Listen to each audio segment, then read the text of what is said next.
So now let's welcome two absolute heroes of One Young World. First up, an amazing man, Nobel Prize winner, the man who invented microfinance. He's been a counselor at every single One Young World for us, for which we are so enormously grateful. His amazing wisdom and insights illuminate the stage every year. One particular one that stands out for me was back in Pittsburgh at the height of the financial crisis, and where banks were basically not supporting people and pulling credit. And he stood on stage and said, you know, banks are asking if people are credit-worthy. Should people not be asking if banks are people-worthy? So please put your hands together. A huge round of applause for Professor Mohammed Yunus.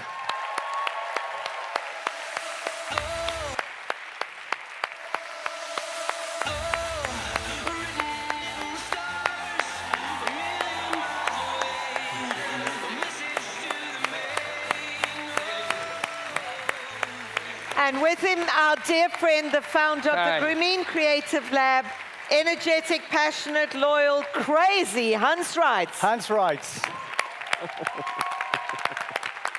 And I just have to say a thing about this man, who only missed One Young World because he had a baby last year, but when you're working with somebody as unbelievably famous and exceptional as Professor Yunus, it should be hard to actually be in the spotlight, but he's a complete rock star as well. Hanz. So you go ahead and I'll wait. Yeah. Okay. I'll be back. Yeah. Thank you. So, thanks a lot. And Professor Yunus will join you in 5 or 7 minutes. You know, the balls behind me, the balloons, and seeing the whole stuff about business, and seeing the whole stuff about business needs empathy, business needs compassion, business needs to survive mindfulness. Today, when we saw this incredible touching point about this young girl from North Korea, I was thinking, she is for us a princess of empathy. We was crying backstage, like you. And empathy is such an important aspect.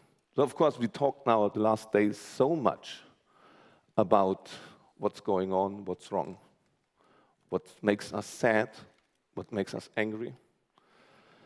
But we all, especially you, my children as well, have a right to feel joy and happiness. Our happiness would be to make this princess of empathy happy again. One tool what I saw a couple of years ago, who brings us a navigation out of all these pressures where we are, was the idea of one of the most poorest countries in the world, in Bangladesh. So we went down as German guys to see not how we can help them, what we can learn from them. And we created a movement for the cause of social business. And since One Young World is started parallel, a month later always, we do something what we call the Global Social Business Summit. Let's have the video from the last Social Business Summit in Kuala Lumpur.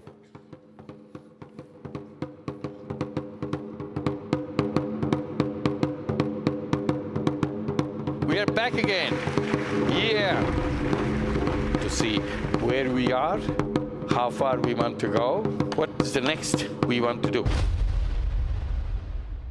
That's what the summit is all about. There are 2 ways of measuring the benefits to a corporate. One is the top line and one is the bottom line. We worked on presenting lots of ideas and lots of models of how to empower those people. Shake a little bit, huh? Let's shake. We are people who need people, you know, we are born to be together. We all know about the frustrating situation of the system, the economic system that we have in the world, which promise a lot of things, to promise that we'll have all the solutions given by the system so that we will merrily move forward with whatever we are doing. But that didn't work out that way.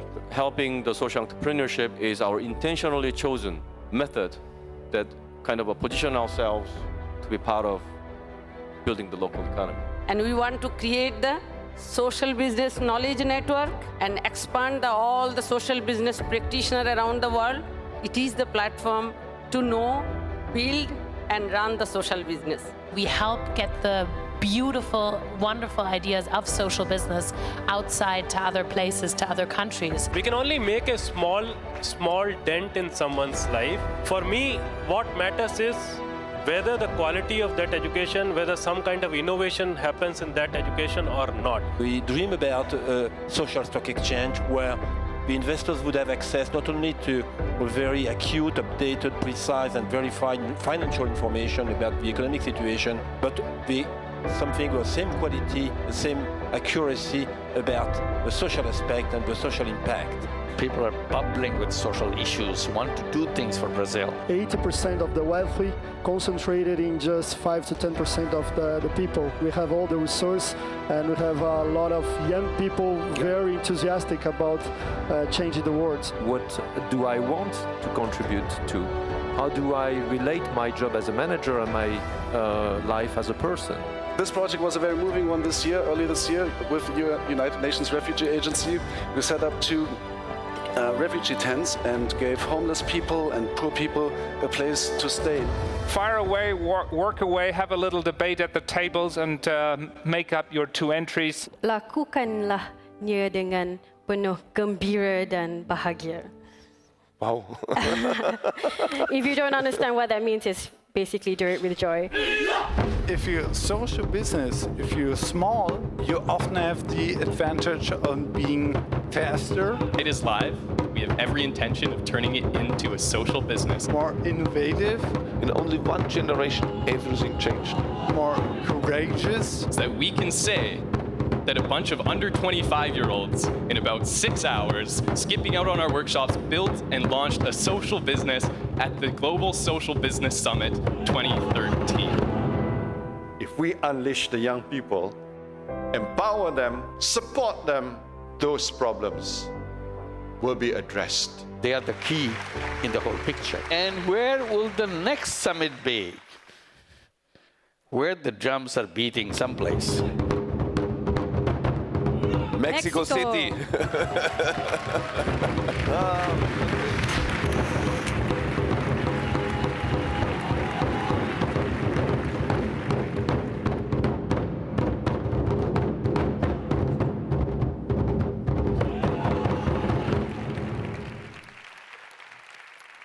So thank you very much to the Bangladeshi.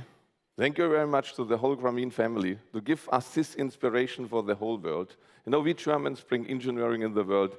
They show us in the future how social problem can be fixed and can be fixed in a joyful way. Thanks to Kate and David, what are you doing? It's amazing over 5 years. I really love you. And now, enjoy the master of super happiness. Enjoy Professor Yunus.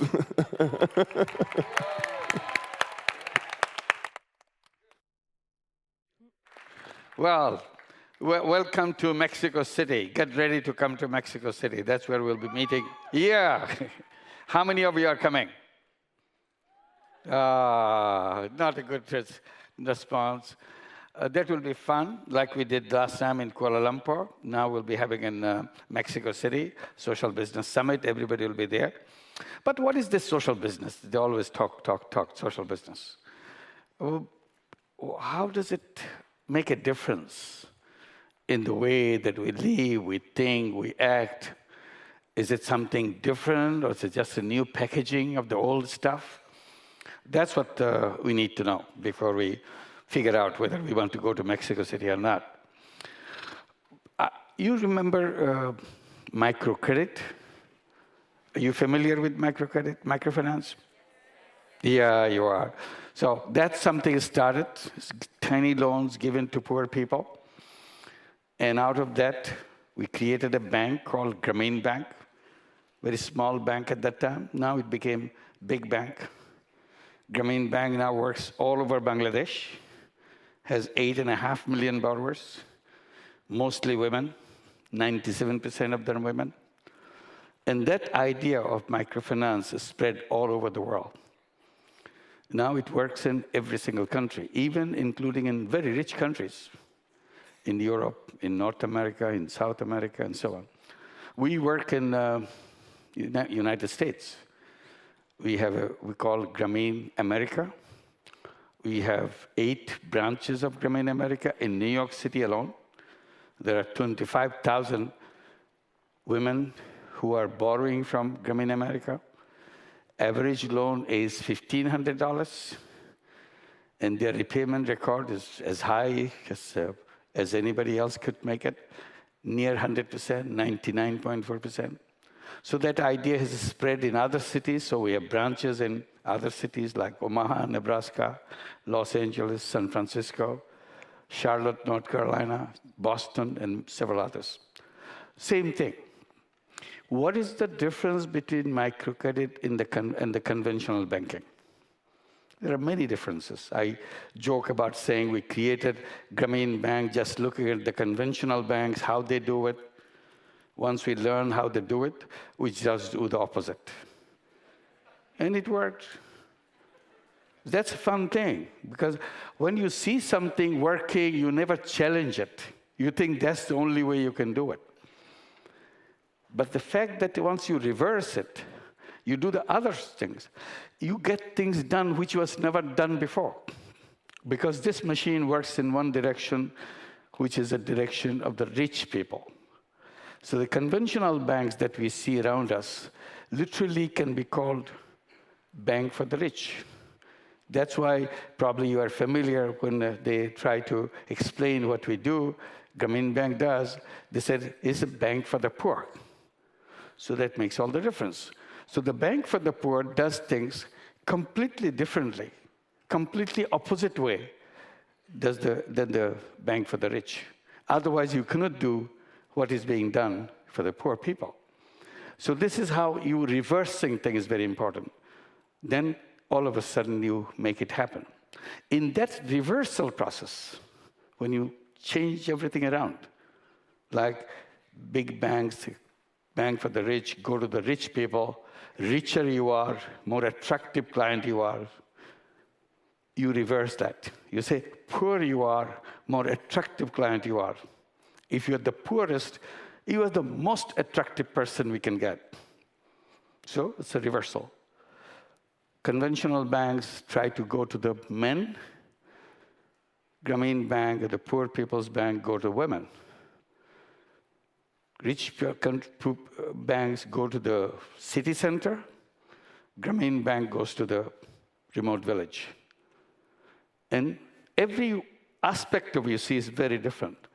Like if you do the banking with the bank for the rich, you have to come to their office and do business at their office. We reversed that. We said, people should not come to the bank. Bank should go to people. When I say 8.5 million borrowers in Bangladesh with Grameen Bank, that means we from the bank has to go to the poor people at their doorstep to do the business done. So you reverse it. So every aspect of it, you reverse it. Then it becomes a system by itself and get the things done which was not done by the other man. Now look at the business part of it. What do the business do? The mission of business is to make money.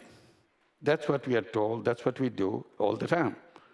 And once you are in business, you're fully focused in making money. And the measurement of success of business is how much money you made. The more money you make, more successful business you are. So this is one we already know. This is how the world has been trained to focus on, carry on their daily life. Along the way, when we are doing microcredit, reversing the banking system, we started another kind of business. Business to solve problem. And we made one after another business like that. And we had soon more than 50 companies, 60 companies in that way. Problem-solving business, where there is no attention, no interest in making personal money. See, the conventional business is focused on making personal money. So we reversed it.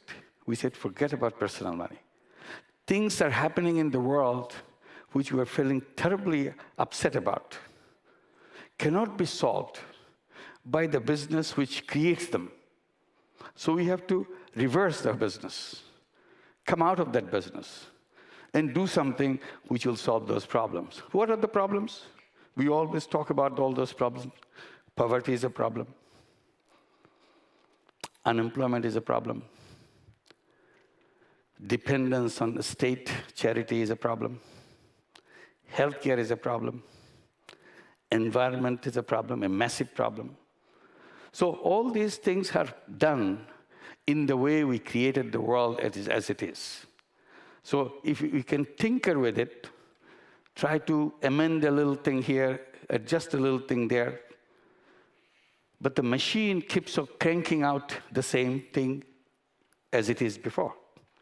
And in a way, one can just give the example, say, if you plant a mango tree, you get mangoes.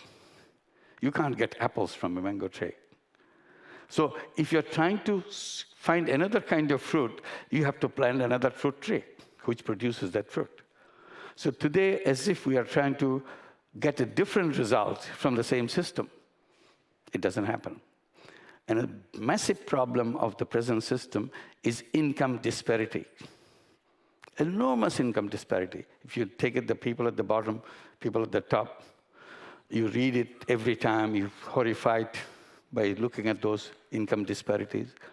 They tell you that 15 people in the whole world, 15 people of the whole world, own more wealth than the bottom half of the entire population of the world. 3.5 billion people own less than only 15 people in the world. So that's the kind of concentration of wealth. How? Because the machine that we built, which we call the economic system, is always sucking juice from the bottom and transport the juice from the bottom to the top. So all the juice concentrated at the top, bottom becomes empty. So out of that emptiness comes all those problems, because as juice goes up, you can't stop them. You can, as I say, you can tinker with here, tinker with there, but the machine always keep on sucking the juice from the bottom, transporting into the juice, top. So income disparity is built into it. Unemployment is built into it. Poverty is built into it. You can't solve those problems.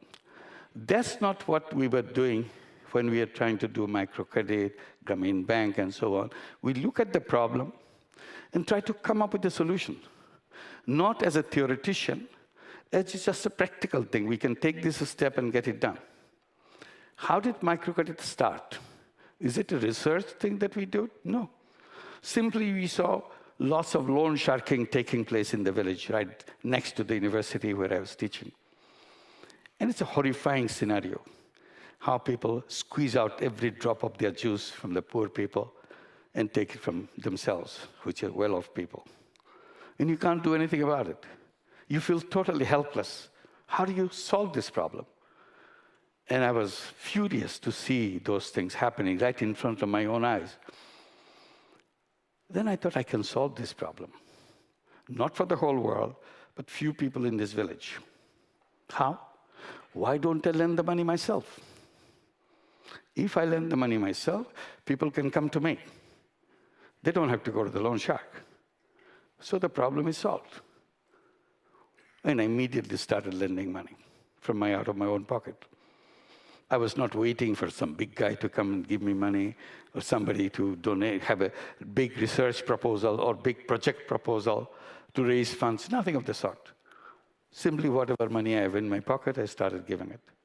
And it worked. And step by step, expanded it, created a bank out of it, called it Grameen Bank. You put a name to it so that people understand what we're doing. That name didn't exist before. Microcredit is a new word. It didn't exist in English dictionary. So we coined a word to describe what we do. And everybody became familiar with it. So this is just started as an individual initiative. So you don't have to wait for everybody to gather together, march on the street, which is important. I'm not saying that these are not important things. But as an individual, we have lots of capacity to do things. And then after this, we saw a lot of other things. We started addressing that. One of the things we see, the health problem, so we created health companies. We created health insurance so that we can provide health services to the people. But everything we did with the same concern is to solve problem, not to make money for ourselves. That was very clear right from the beginning. All these companies that we built do the same thing. Then people ask, why do you create business if you're not making money? I said, what's wrong with it? They said, no, you're supposed to make money. I said, those who want to suppose that, let them suppose that. I don't want to suppose it. I want to solve problem. I see business as a good mechanism, good system to use in solving problems. All I have done, I kind of delinked myself from the whole idea of making personal money. And suddenly, I see things emerging in front of me in terms of solutions. All I did is just cut off one tiny idea of not making money. And then I see one after another possibilities of solving problem. And I try to explain it by saying, look, we are all fitted with the glass. We are wearing this glass all the time.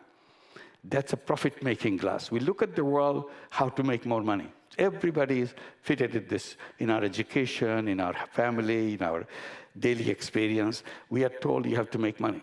So we have this eyes kind of fitted with these glasses. What I'm saying, why don't you take off those money-making glasses, put on these social business glasses, and you see the world completely differently. And all of a sudden, you see all these problems are solvable. And I can solve this. You, as an individual, can solve it. You don't have to wait for anybody else. And that's what the social business direction is, once you delink from personal profit-making. And it started happening. And we started calling it, this is another class of business. We call it social business. Non-dividend company to solve human problems. Very simple idea. Non-dividend, I don't take any personal dividend. As an investor, I can take back my personal money, whatever I have invested, nothing more. But it keeps on working in solving problem. Any problem we see around us can be addressed by creating a social business. And one good thing about social business, it can be very small. Create a small social business, and then if it is successful, repeat this. Like we did the microcredit. It was a tiny little microcredit, and we repeated it. Now it's millions and millions of people around the world have that, because just repetition. So it's almost like taking a step. Once you know how to take one step, you will learn how to walk. You can go miles, you can go 1,000 miles. So that is the power of social business. Today, technology comes that makes it helpful. And today, ideas is plenty of ideas to share. That's helpful. So each one of us can create those social businesses. What we have done, we have created nursing college in Bangladesh as a social business, because Bangladesh needs lots of nurses. But there isn't any good nursing college in Bangladesh. The ratio between doctor and nurse in Bangladesh is 3:1. There are 3 doctors per nurse. So we created a nursing college as a social business. One of you here attending this from Bangladesh is a student from nursing college. She's coming. Yeah, where are you? Yeah, stand up. Yeah, listen. Good. She's right there on the top. See? She's from Grameen Bank family. And we gave her an education loan from Grameen Bank and created nursing college in collaboration with Glasgow Caledonian University. It's a beautiful nursing college. So she's a student there, it's right here, coming from Grameen Bank family. And there are lots of young people who went to school, went to college, went to university with the Grameen Bank education loan. No jobs. They're complaining that we have no jobs. I said, who told you you have to have jobs? They're surprised.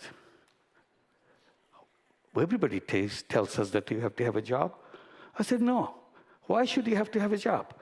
Having a job is an old-fashioned idea. Don't even think about it. They get very surprised. They say, what do we do? I said, First, think yourself in a different way. Think, I'm not a job seeker, I'm a job creator. See? Immediately everything happens. Why should we, as a young person, want to get fitted into a big machine in a little slot and compromise my creative power? I'm a creative being, and young person is the most creative of all. And today's young generation is the most powerful generation in the entire human history.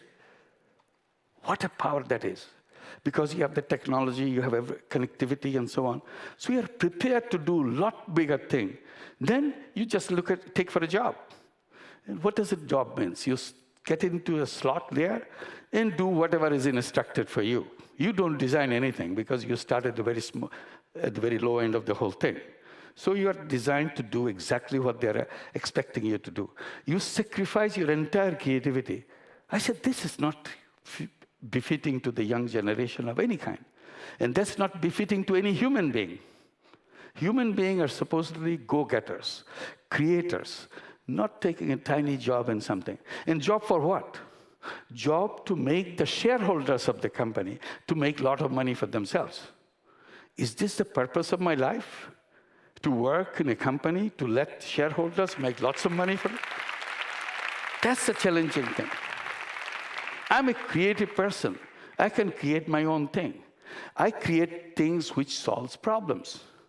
So I tell the young people, I say, why don't you become job creators? So they don't know what to do. So we created Social Business Fund in Bangladesh and tell these young people from Grameen families, come with business idea, any business idea, tiny, middle, whatever you are, and tell us what it is. And we invest in your business.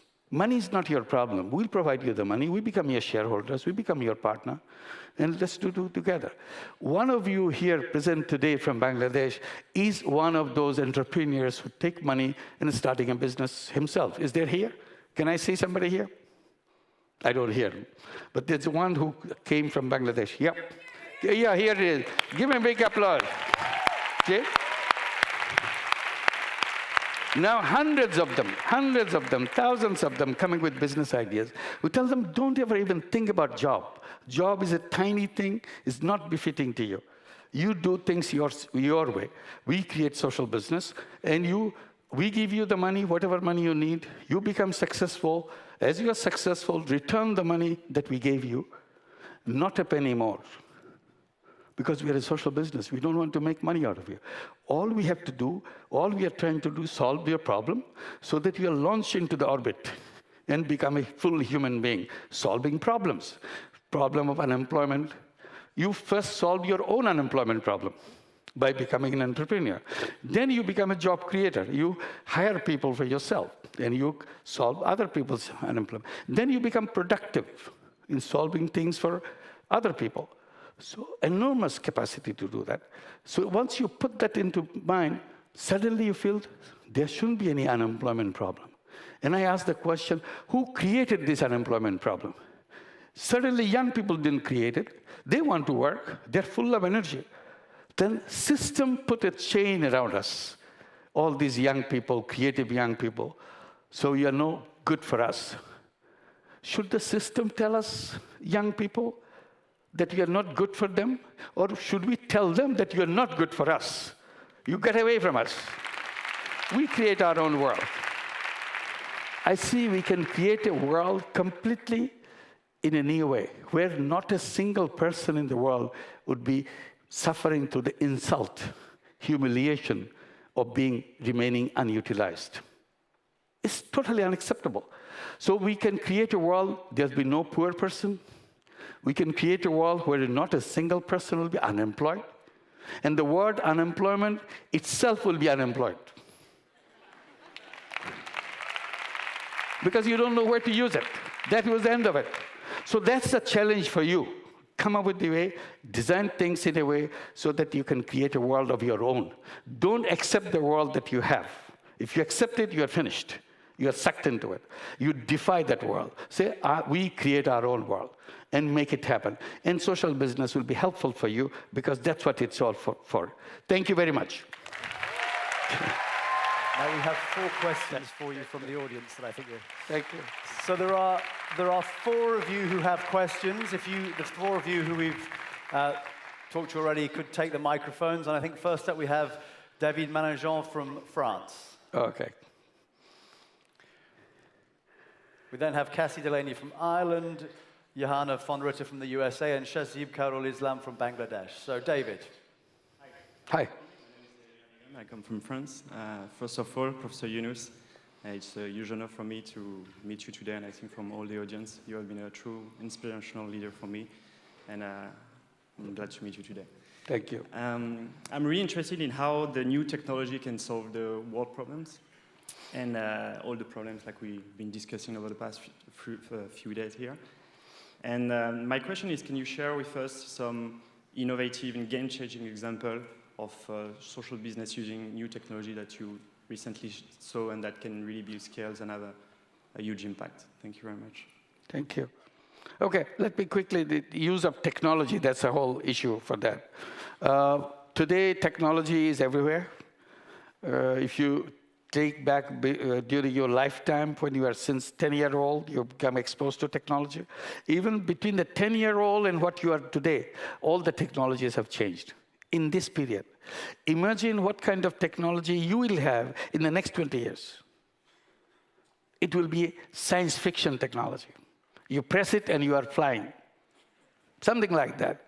You press it and you are somewhere else. Something unimaginable. So why don't we use this technology which is transporting us one place to another, communicating, seeing us, to solve the problem of healthcare? Today, mobile phone can solve all the problems of healthcare. All your body information can be transmitted to the mobile phone. Just hold it in your hand, and somebody will be watching in your screen everything that your body is responding to or working a day-to-day way. So any change in your body performance will be detected, and you'll give you warning in your screen on the mobile phone, like you get the weather information on the mobile phone. It will give you body information on the mobile phone. Get some more sleep because you're not taking enough sleep. Or walk a little bit more. So prevention can become the real solution to the healthcare, not just curing. Curing is the end result because you got sick already. And you have already suffering for several years before you got real sick. So we don't have to do that. So imagine that. Use the mobile phone, wristband, or just whatever, your watch. It's transmitting everything for you. And we have already developed many of those things as a global community. We are already doing that. Some of the problems of not developing this because new technology is coming from people who want to make money from the technology. So they want to see which technology will give them more money. They're not looking at the technology who will solve problems. That's why we need the social business. Delink yourself from the profit motive, and suddenly all these things will happen. So this is one example for that. Thank you. Sir. Assalamu alaikum. Hello everyone, I'm from Bangladesh. Sir, today we are 1,250 young minds here, and today we have lots of stock exchanges where many people invest for different corporations and then they get dividends.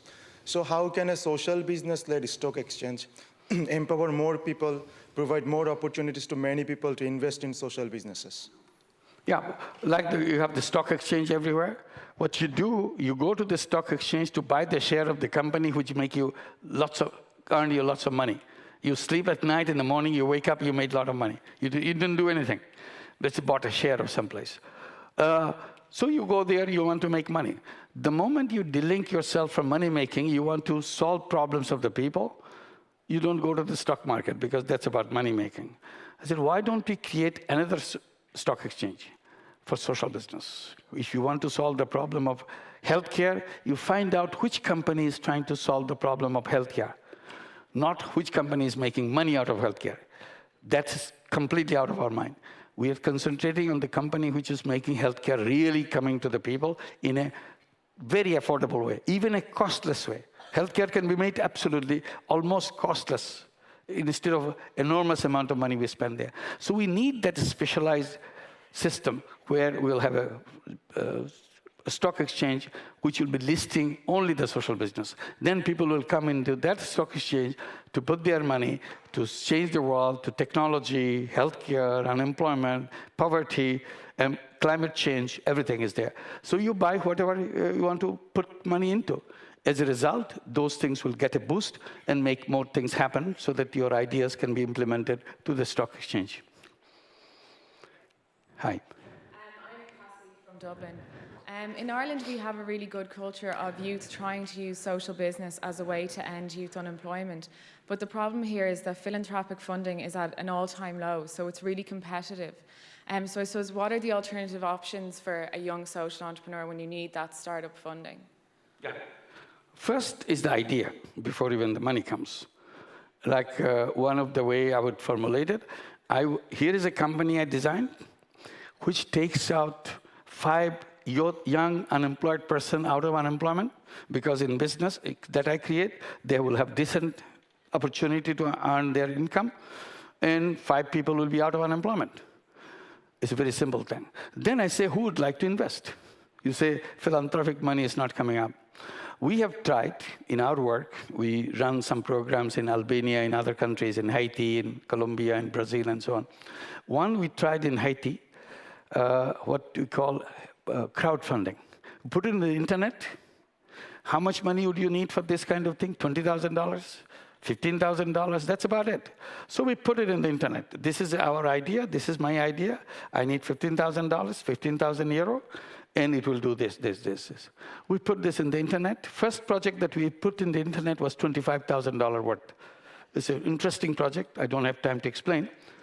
Within less than 24 hours, we got all the $25,000 right away. Then they get very excited that, yes, people respond to that. They say, can you give us a bigger project? So we gave them a $65,000 project.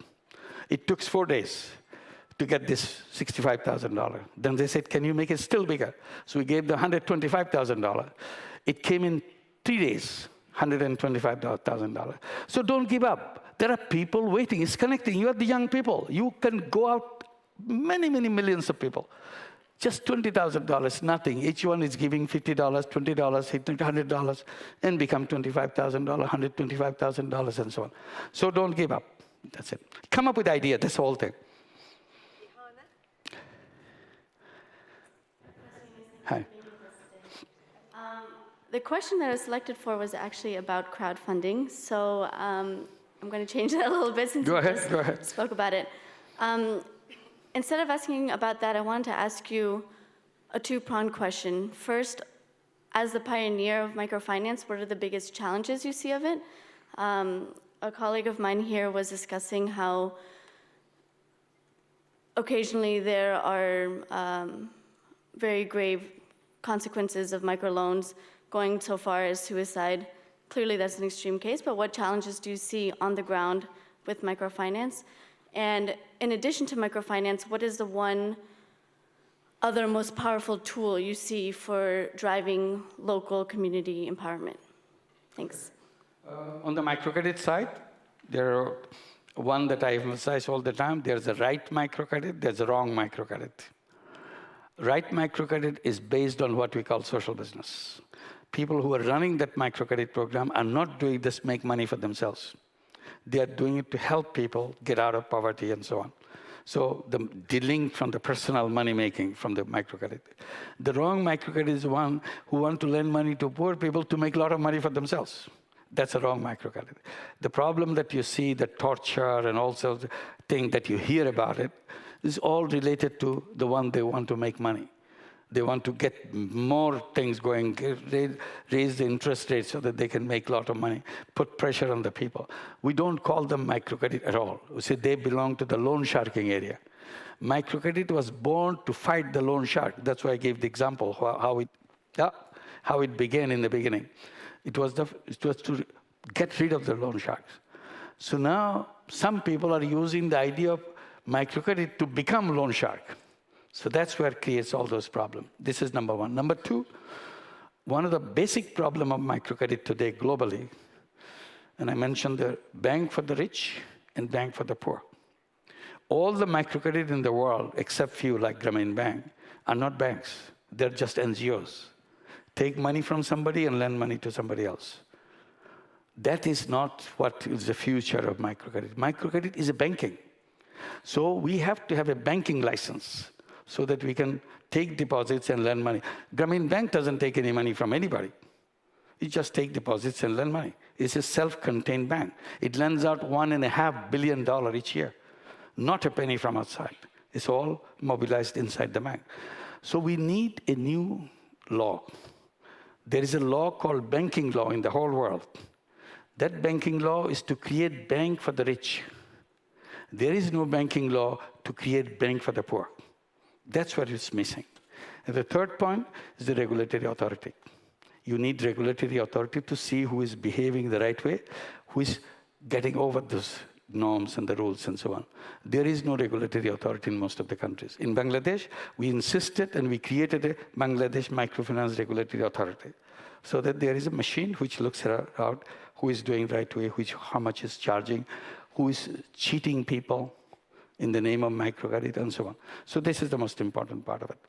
And besides microcredit, as I was speaking about the social business, there are so many other things can be done. Microcredit is one part, which is very important part, but there are other parts, healthcare, education, technology, and so on and so forth, climate change. So we created a lot of those social businesses already. If you come to Mexico City, you'll see them in many, many varieties. Yeah, come over. Thank you. Good. Very good.